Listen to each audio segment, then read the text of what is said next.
Salariés, collaborateurs. En date du 9 mai dernier, au bout de 6 semaines de négociations et de discussions, la CFDT a signé un APC pour le personnel au sol et le personnel navigant commercial.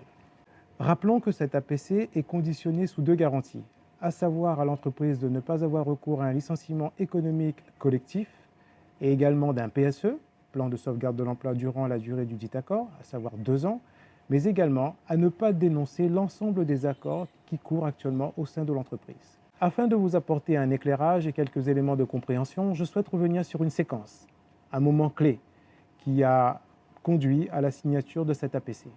En effet, en date du 5 mai, nous étions tous invités à la préfecture afin de pouvoir échanger et de participer collectivement sur la mise en place de ce document, de cet accord.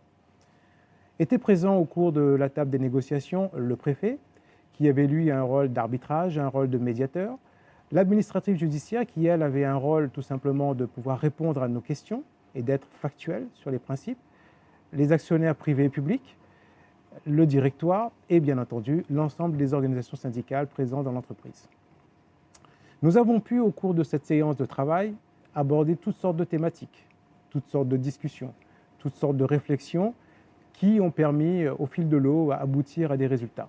Résultat qui, rappelons-le, a vu l'aboutissement concernant la population PN, PNT, PNC, à obtenir un accord de principe, puisque eux avaient déjà formulé l'ensemble des dispositifs sur lesquels ils pouvaient agir pour la mise en place de cet APC.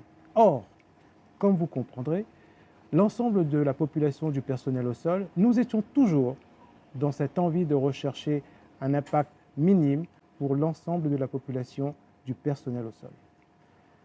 À l'issue de cette rencontre, nous avons tous reçu, en date du lundi, un courrier sur lequel il faisait état de l'entretien qui s'est déroulé à la préfecture, mais qui précisait, bien entendu, les éléments sur lesquels on devait articuler l'ensemble des discussions à venir. Nous apprenons, et nous lisons, bien entendu, dès le lundi, qu'Air Austral était dans des difficultés depuis plus de 45 jours et, en cela, elle n'était plus éligible à l'ouverture du protocole de conciliation.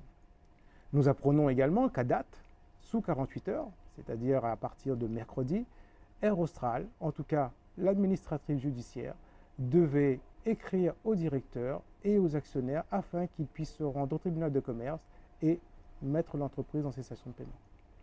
Cette information a été comme un tsunami, a été comme un choc d'une telle violence que nous avons reconduit l'ensemble des discussions à venir, c'est-à-dire à partir du 6 mai jusqu'à la clôture de ce document, avec acharnement, avec conviction, afin de défendre, bien entendu, les intérêts de tous les salariés, mais plus particulièrement les intérêts du sol. 96 heures de discussion, de combat, d'acharnement de vos représentants CFDT afin de conduire ces négociations au plus juste et de ne pas impacter l'ensemble du personnel au sol. Nous avons été présents à toutes les réunions.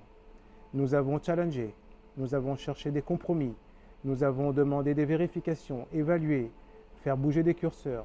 Sur une demande initiale qui était prévue à hauteur de 7,2% d'effort global, nous avons atterri à moins de 5%, pour être plus précis, à 4,99% d'effort global. La CFDT, aujourd'hui, s'inscrit dans cette dynamique, à savoir minimiser l'impact d'une situation qui pourrait et qui va d'ailleurs impacter l'ensemble des salariés. Pour nous, il était important que la capacité de négocier soit mise en contribution pour pouvoir négocier ce dispositif au plus bas, et je précise au plus bas de ces éléments de demande. Rappelons-le, la direction nous avait imposé une demande de 100% de notre 13e mois et nous avons pu restituer, certes, une dégradation de notre 13e mois, mais tous les salariés bénéficieront d'un retour sur leur 13e mois.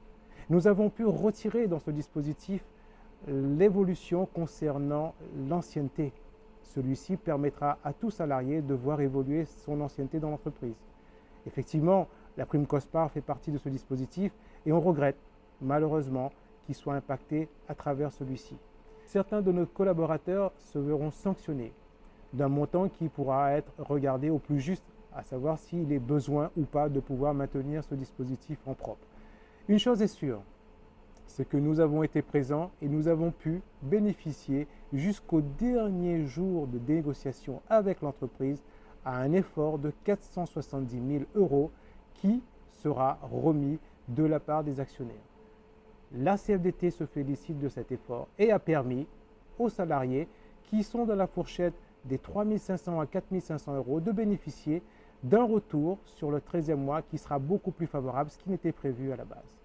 En conclusion, et ce qu'il faut retenir, la CFDT est signataire de cet accord et en cela, on sera présent à toutes les discussions et actions qui vont se mettre en place tout au long de l'accord et la vie de cet accord au sein de l'entreprise. La CFDT a fait le choix de maintenir tous les salariés à travers la signature de cet accord et l'activité au sein de notre entreprise. La CFDT, c'est s'engager pour chacun, agir pour tous. L'APC n'est pas une victoire, mais un compromis. Vous retrouverez toutes ces informations qui sont déjà disponibles sur notre page Facebook.